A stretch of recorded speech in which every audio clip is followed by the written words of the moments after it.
ஃப்ரெண்ட்வுட்ஸ் மக்களுக்கு வணக்கம். இன்னைக்கு நம்மளோட ஷோல யார பத்தி பேச போறோம் அப்படின்னா, சினிமால இருந்து பல பேர் ரொம்ப பிரபலமா இருக்காங்க. திடீர்னு பார்த்தா காணாம போயிடுறாங்க. அந்த வகையில சின்ன திரையில இருந்தவங்களும் அப்படிதான். ரொம்ப பிரபலமா இருந்தாங்க. அவங்க படங்கள்லயும் நெறைய பண்ணியிருக்காங்க.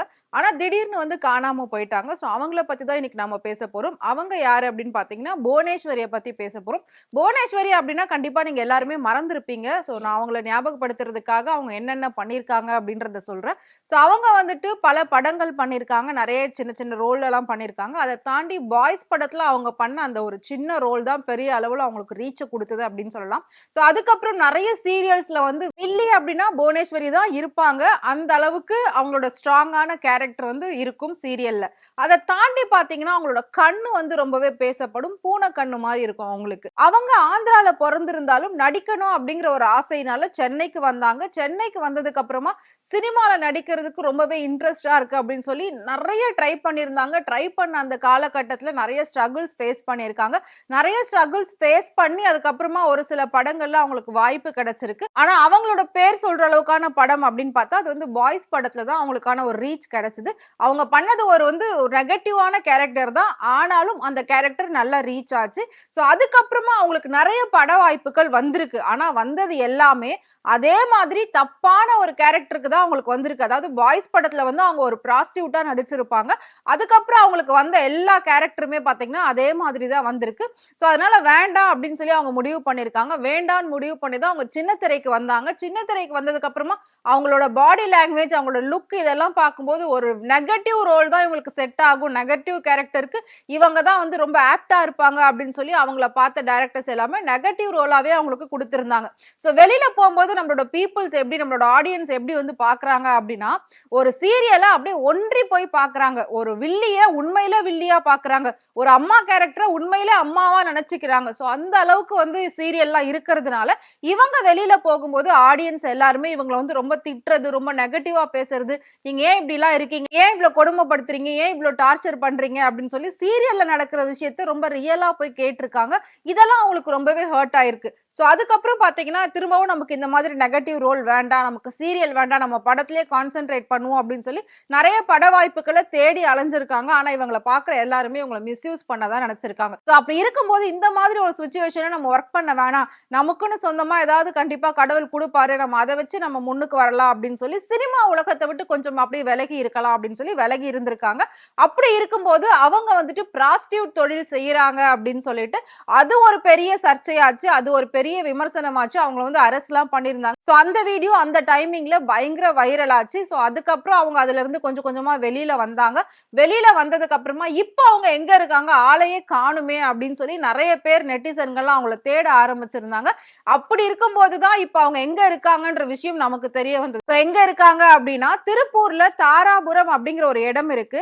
அந்த இடத்துல இருக்கக்கூடிய காளிதேவி அம்மன் கோவில்ல அவங்க இருக்காங்க. காளிதேவி அம்மன் கோவில்ல புவனேஸ்வரி என்ன பண்றாங்க அப்படின்னு தானே கேக்குறீங்க. இப்போ புவனேஸ்வரி முழுக்க முழுக்க ஆன்மீகத்துல இறங்கிட்டாங்க. ஆன்மீகவாதியா தன்னோட பயணத்தை அவங்க ஆரம்பிச்சு ரொம்ப மாசம் ஆகுது அப்படின்னு சொல்லலாம். எதனால திடீர்னு ஆன்மீகத்துக்கு போனீங்க அப்படின்னு சொல்லி அவங்கள கண்டுபிடிச்சு கேள்விகள் கேட்கும்போது அவங்க சொன்ன விஷயம் அங்க உள்ள பத்திரிகையாளர்களும் சரி மத்த எல்லாரையும் சரி ரொம்பவே ஆச்சரியப்படுத்திருக்கு. இவங்க நினைவோட தான் பேசுறாங்களா இல்ல நினைவில்லாம பேசுறாங்களா அப்படின்னு சொல்லி எல்லாருமே திரும்பி அவங்கள கலாய்க்க ஆரம்பிச்சுட்டாங்க. அப்படி என்ன சொல்லியிருக்காங்க புவனேஸ்வரி அப்படின்றத பார்க்கலாம்.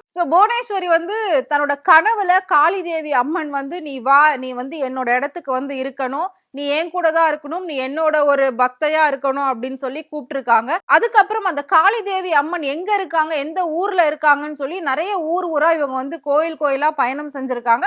அப்படி பயணம் செய்யும்போது தான் இவங்களுக்கு திருப்பூர்ல இருக்கக்கூடிய தாராபுரம் அப்படிங்கிற ஒரு இடத்துல காளிதேவி அம்மன் கோயில் இருக்கிறது தெரிஞ்சிருக்கு. அங்க போயிட்டு இவங்க தங்கியிருக்காங்க. தங்கினதுக்கு அப்புறமா அங்க உள்ள காளிதேவியை பார்க்கும்போது கனவுல வந்த காளிதேவி அம்மன் இவங்க தான் என்ன கனவுல கூப்பிட்டாங்க. நீ என்னோட பக்தியா இரு, என்னோட ஆலயத்துக்கு நீ உட்காரு, நீ இதுக்கப்புறம் வேற எந்த ஒரு வாழ்க்கையிலும் போய் ஈடுபட வேண்டாம் அப்படின்னு சொல்லியிருந்தாங்க அது மட்டும் இல்லாம இந்த இடத்துல இதுக்கு முன்னாடி பல கதைகள் நடந்திருக்கு. அது எல்லாத்தையும் அந்த அம்மன் எனக்கு கனவுல சொன்னாங்க. சோ பஞ்ச பாண்டவர்கள் இந்த அம்மனை வணங்குறதுக்காக ஒரு காலகட்டத்துல இங்க வந்திருக்காங்க. அப்படி ஒரு பெயர் பெற்ற இடம் தான். அது மட்டும் இல்லாம அகஸ்தியர்கள், முனிவர்கள்லாம் வந்து இங்க தவம் பண்ணிருக்காங்க, தியானம் பண்ணிருக்காங்க. இங்க வந்து தவம் பண்ற அந்த முனிவர்களையும் அந்த அகஸ்தியர்களையும் அழிக்கிறதுக்காக அசுரர்கள்லாம் வந்திருக்காங்க.